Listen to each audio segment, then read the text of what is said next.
you can't control. But you personally, you can set a business, whether it's whatever it is. So at this point, went back to college, decided that I needed to get a degree. Didn't know what I wanted to do with my life. Took English Lit because my best mate was doing it. Took history because his dad taught it. And took computers because I kind of had a bit of background in it. Got through 2 years of college and then enrolled at Alumni University to do computing. Did this for 3 months, but was soon sick of the sight of computers. Wanted to change direction, and it was on a night out I got chatting to the guy who owns Plug, and that was then Area 51. And he gave me the opportunity to start putting on some events for Area 51. From that, I got told that you can actually do a degree in something called events management. And I thought, oh well, it's a people person job, I'm not going to be stuck behind a desk. It's something a lot more interesting to what I'm used to. So I got into that. And it was around this time, well, while I was at uni, started my first year, changed courses, did first year again. I promised myself at this point that all in my past I'd started something, stopped it, started something different, stopped it. And it got to the point where I needed to make a promise to myself that I was actually going to start something and finish it. And I knew that I needed to do this in order for my own sake to continue in whatever I want to do in the future. So I dragged myself through uni, didn't really want to be there, wanted to go out in the real world and actually try and do something. Wasn't academic, and got, I don't know how I heard of it now, but there was, or there still is, the Engage Society, which is run through the Enterprise Centre. And it's like an entrepreneurship society for anyone that's interested in setting up a business. So I joined that and became marketing and PR director. Did a few events around uni to get some promotion, get some people joining. And through this, joined something called Learn to Lead. Again, something set up through Enterprise Centre, was it? So joined Learn to Lead. It gave a basic understanding of something called NLP, and it was an advanced communications course. And I learned more about myself and how to conduct yourself in personal development through that than I did through the entire university stint. And then through this went on to some mentoring with young people, college kids, some kids in gangs.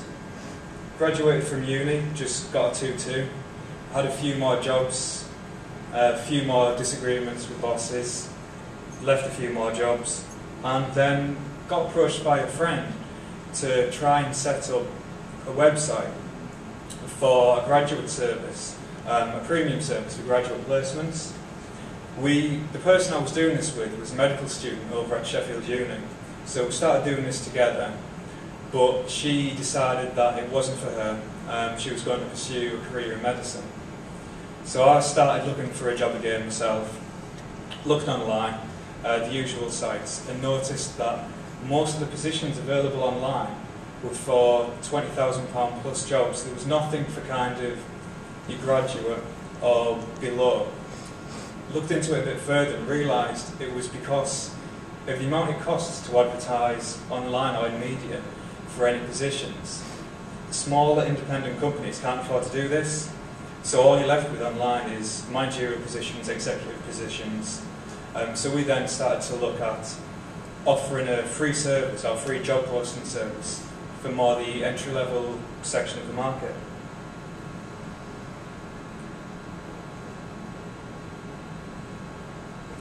The first 8 months of this was probably the toughest time of my life. Having an idea, but not knowing really what to do with it. Knew it needed to be online, didn't know anything about web programming, knew nothing about recruitment. Was living in a one-bedroom flat and just had to have the discipline at that time to think, well, if this is something that I'm really interested in and believe in, then I need to sit down, learn how to web program, and get to a point where I can take it to someone and say, this is what I want to do, how do we develop it further? So really just learned web programming through trial and error. I remember one problem specifically where I was trying to work out, once you've got your search results, how to split this up into multiple pages. And I was stuck on this one problem for about 3 days, which trial and error, it's just feeling like you're going nowhere. It's demoralised and your confidence just disappears. And then realising how to do it, and then showing it to all my friends, all my family, saying, look at this, look at what I've done, it works, it splits it up. And they just turned around and said, oh yeah, like Google. And you learn kind of, or you tend to perceive things in such a different way when you realise what hard work has actually gone into something that you take for a day-to-day occurrence. At this point, I started to realise that the ADHD that I suffered from as a kid was a bit of an advantage, as it gave me the kind of ability to focus, to stick 8 hours a day into something. And through encouragement from family, encouragement from friends, and the discipline that I'd learned from getting through uni, it made me stick at it until I had a prototype to then give to someone to show.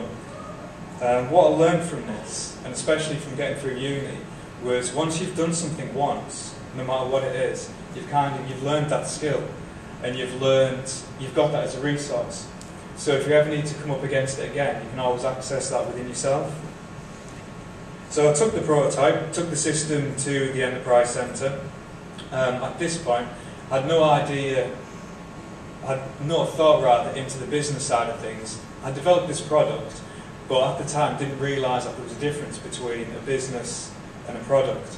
I thought, you built something, or you got something, and you sold it, and that's how you made your money. I didn't realise that you needed to actually build a business behind it and actually have the foundations of something to then be sustainable to start selling to somebody. And the Enterprise Centre has always been supportive. Ever since I was in second year, I've been in and out of the Enterprise Centre with various ideas of things. And at no one point did they ever say, that wouldn't work, or that's not a good idea. They were always positive, always thinking, yeah, have you thought about this? Have you looked into this? But this time, we were ready to push on with the idea. We looked at it, had a few meetings, realised that there is a business behind it, and went further on with it. So it was at this stage when the Enterprise Centre told us that there was some office space available over at the workstation. That's where the hatchery was. It's now over at Sheffield Technology Parks. And if it wasn't for the Enterprise Centre, then I wouldn't be on this stage tonight. Not only because it's the Enterprise Centre who's asked me, but also because it's only through their support and their guidance that's actually given me the confidence and the business kind of know-how and help needed to develop this journey to get to a point where I can actually speak and hopefully give a few pointers or a bit of advice. If you are serious about going into business, then I do highly recommend that you go to the Enterprise Centre, because for the amount of help that you can get, it's invaluable. So I'll try and talk you through a bit of the journey of how the Enterprise Centre works, my journey through it. It starts with, you get your business idea, and you get a meeting with Martin Benson at the back of the room.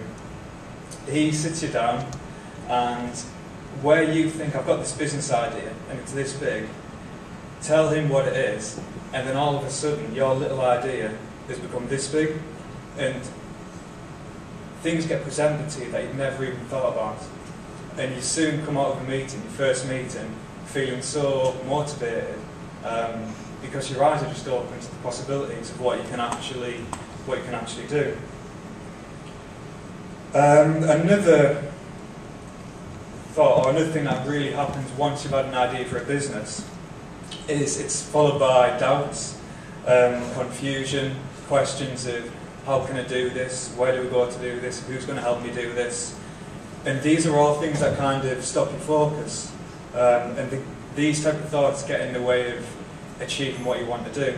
And again, it's a good point where the Enterprise Centre come in, because while you're having all these thoughts of how